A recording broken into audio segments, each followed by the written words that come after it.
This is the CV Quant Free, a new CV quantizer, CV manipulator from 17 frames.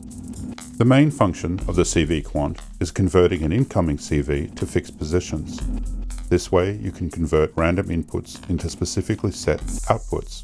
For example, if you wanted to include some time signatures on an LFO and skip past others, this device is for you. To use CV Quant in this way, you connect the incoming and outgoing CVs. Then on the front, you will see some useful tools for processing that signal. The first is the range knobs that let you dial in the range that Quant will use to switch steps. The range knobs can be configured into a number of different ways. For example, accepting polar values, partials, and even reversing those values. The next important section is the clamp button.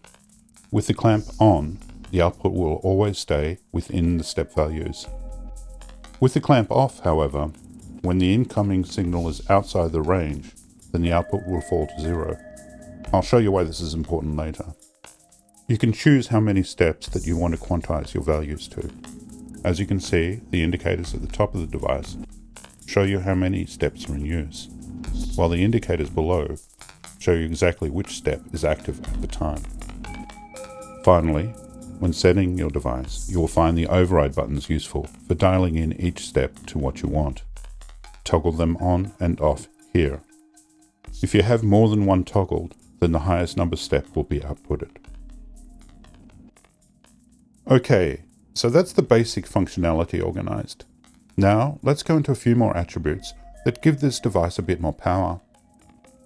The first relates to the question you may already have been asking. Hey, why only 6 steps? Well, that's because CV Quant is easily chainable. The way it works is simple. If you want more than 6 steps, then you chain the first through output to the second input. Then add both outputs to the add function. The add function out is now your overall output. On the front, you turn the clamps off and dial in the ranges so they don't overlap. For example, -1 to 0 on one, and then 0 to 1 on the other. That's it. Now you have up to 12 steps. Of course, you don't have to stop there. 18, 24, you get the idea.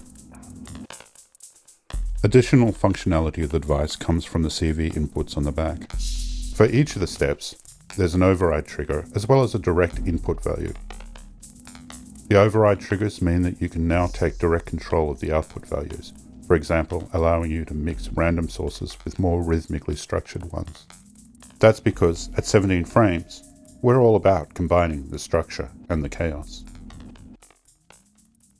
Now the direct input CVs are kind of ironical because they stop the device from being so much a quant and turn it into a CV input switcher.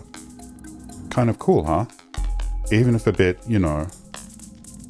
All the same methods can be used for switching between steps, either input range or direct trigger. But now the output of those steps can be as fluid as you like. Fun, no? Anyway, that's about it. Oh, did I mention it's free? Yeah, I can't be bothered charging for this one.